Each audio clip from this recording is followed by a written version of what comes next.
சூப்பரான ஒரு ஸ்ரீகண்ட் எப்படி பண்ணுறதுன்னு வாங்க ஃப்ரெண்ட்ஸ் வீடியோக்குள்ளார போய் பார்க்கலாம். அதுக்காக நான் வந்துட்டு இது ஹங் கேர்டை வந்துட்டு ஓவர் நைட் ஹங் பண்ணி ஃப்ரிட்ஜிலே தான் வச்சுருந்தேன். ஸோ ஃப்ரிட்ஜிலே தொங்க போட்டு வச்சுருந்தேன். அப்போ அதில் இருக்கிற வாட்டர் கண்டென்ட் எல்லாமே ட்ரைன் ஆகி நமக்கு இந்த மாதிரி கிடைக்கும். ஸோ இந்த மாதிரி ஒரு மீன்ஸ் திக்கான கேர்டு கிடைக்கும், தண்ணி எதுவும் இல்லாத ஒரு திக்கான கேர்டு கிடைக்கும். ஸோ அதை வந்துட்டு நான் எடுத்து வச்சுருக்கேன். அதோட வந்துட்டு பவுடர் பண்ணி வச்சுருக்கிற சுகர். ஸோ மேங்கோ எடுக்கிறதுனால அதோட ஸ்வீட்னஸும் இருக்கும். ஸோ அதுக்காக மீன்ஸ் அதை பேலன்ஸ் பண்ணி போட்டுக்கலாம்.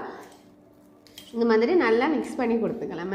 இந்த சுகரை வந்துட்டு நல்லா மிக்ஸ் பண்ண பிறகு இந்த அரைச்சி வச்சுருக்கிற மேங்கோவை வந்துட்டு அது கூட சேர்த்து நல்லா மிக்ஸ் பண்ணிக்கிறேன். ஸோ இது வந்துட்டு ஒரு நார்த் இந்தியனில் நல்ல ஃபேமஸான ஒரு டிஷ்ஷு. இங்கே வந்துட்டு இந்த மகாராஷ்டிரா, குஜராத் அந்த மாதிரி ஏரியாவில் வந்துட்டு இது வந்து நிறைய செய்வாங்க. அங்கே ஃபேமஸான ஒரு ரெசிபி கூட. ஸோ இந்த அவ்வளோதான் நம்மளோட ஸ்ரீகண்ட் ரெடி ஆகிடுச்சு. இதை நான் வந்துட்டு எப்படி இது வந்துட்டு பிளேட்டிங் பண்ணுறதுன்னு சொல்லி தரேன். ஸோ இந்த மாதிரி நம்ம வந்துட்டு ஒரு 2 ஸ்கூப் வந்து ஸ்ரீகண்ட் வந்து போட்டுக்கலாம்.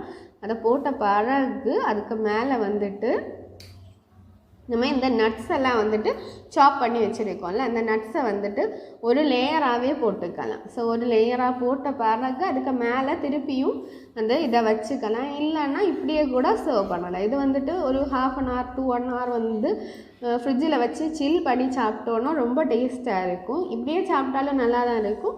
ஸோ பாருங்க, இந்த மாதிரி லேயர் மாதிரி இருக்கும். மற்றது அது அப்படியே தனியாக இருக்கும். இதுக்கு மேலே ஒரு மின்ட் லீஃப் வச்சா கொஞ்சம் கூட டெக்கரேட்டிவாக இருக்குது. அதுக்காக நான் வந்துட்டு ஒரு மின்ட் லீஃப் வச்சுருக்கேன். ஸோ நீங்களும் வந்துட்டு ட்ரை பண்ணி பாருங்கள். ஸோ ட்ரை பண்ணி பார்த்துட்டு ரெசிபி எப்படி இருக்குதுன்னு சொல்லுங்கள். அவ்வளோதான், சூப்பரான மேங்கோ ஸ்ரீகண்ட் சூப்பராக ரெடி ஆகிடுச்சு. தேங்க்ஸ் ஃபார் வாட்சிங். Hello friends, welcome back to our channel. இன்றைக்கி நம்மளோட சேனல் ரேஷூஸ் ஹோம் பேஜில் நம்ம என்ன பார்க்க போகிறோம் பார்த்தீங்கன்னா, ரொம்பவே ஸ்வீட்டான மாம்பழ கேசரி எப்படி பண்ணுறதுன்னு பார்க்க போகிறோம். வாங்க இப்போ நம்ம வீடியோக்குள்ளே போகலாம். பேனில் 2 டீஸ்பூன் நெய் சேர்த்துருக்கேன். நெய் சூடானதும் இதில் கொஞ்சமாக முந்திரி சேர்த்துக்கிறோம். முந்திரி கொஞ்சம் கலர் சேஞ்ச் ஆனதும் இதில் நம்ம கிறிஸ்மிஸ் சேர்த்துக்கலாம். கிறிஸ்மிஸ் பார்த்திங்கன்னா கொஞ்சம் பலூன் மாதிரி பெருசாக வர நம்ம வறுத்தெடுத்துக்கலாம். இப்போ முந்திரி கிறிஸ்மிஸ் ரெடி ஆயாச்சு. இதை நம்ம தனியாக எடுத்து வச்சிடலாம். இப்போ இதே பேனில் நம்ம ரவையை வறுத்தெடுத்துடலாம். நான் இன்றைக்கி 1/2 கப் ரவை எடுத்திருக்கேன். ரவையை வந்து நல்லா வறுத்தெடுத்துக்கோங்க. லோ ஃப்ளேமில் வச்சு வறுத்தெடுத்துக்கோங்க. இந்த மாதிரி ரவை நல்லா மணலாக வர வரைக்கும் வறுத்தெடுத்துக்கோங்க. இப்போ நம்ம தண்ணி ரெடி பண்ணிடலாம்.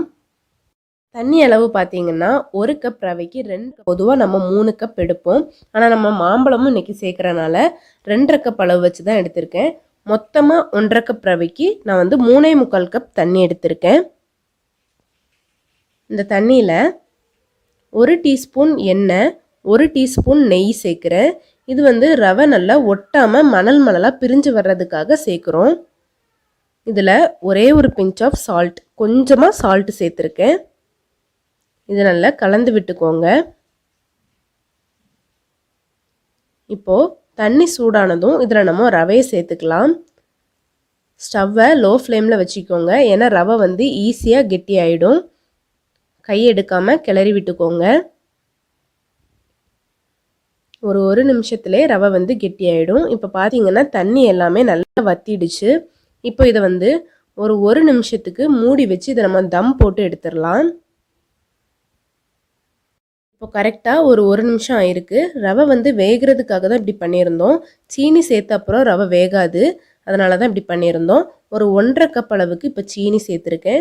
1 கப் ரவைக்கு 1 கப்புன்ற அளவில் தான் சேர்த்துருக்கோம். நம்ம வந்து 1.5 கப் ரவை யூஸ் பண்ணியிருந்தோம். 1.5 கப் சீனி சேர்த்துருக்கோம். இது வந்து திகட்டாத அளவில் இனிப்பாக இருக்கும். கொஞ்ச நேரத்துலேயே சீனி மெல்ட் ஆகும். அந்த டைமில் நம்ம 1 டீஸ்பூன் நெய் சேர்த்துக்கலாம். நெய் சேர்த்து கட்டி இல்லாமல் நல்லா கலந்து விட்டுக்கோங்க. இப்போது 1 கப் மேங்கோ பியூரி எடுத்திருக்கேன். இதையும் இதில் சேர்த்துக்கலாம்.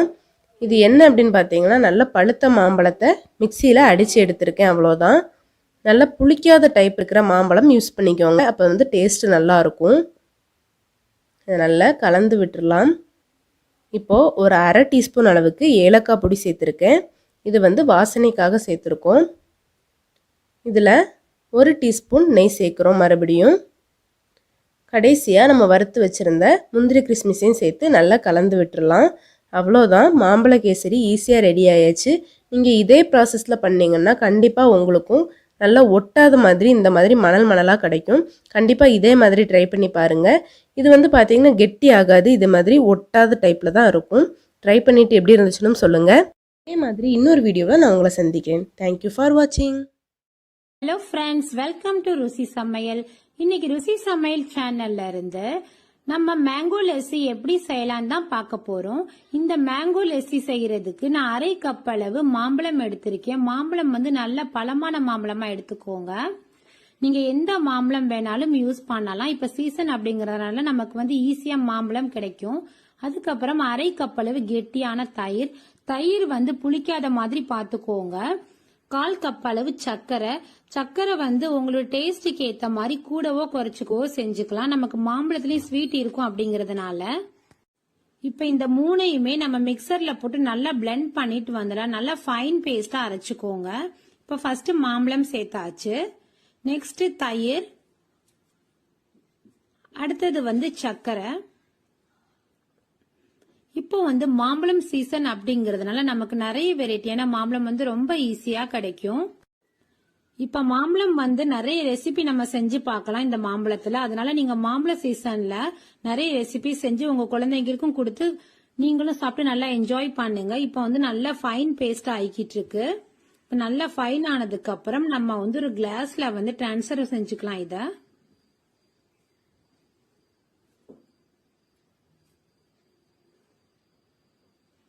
இப்ப பாருங்க, நல்லா அரைச்சிட்டு வந்தாச்சு. இப்போ ஒரு கிளாஸ்ல வந்து இத மாத்திக்கலாம்.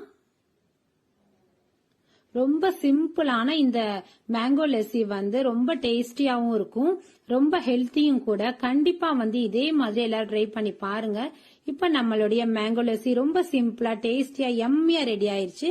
இதே மாதிரி எல்லாரும் ட்ரை பண்ணி பாருங்க. ட்ரை பண்ணி பார்த்துட்டு உங்களுடைய வேல்யூபிளான ஃபீட்பேக்கை மறந்துடாம கமெண்ட் செக்ஷன்ல சொல்லுங்க friends. Thank you so much. Thanks for watching.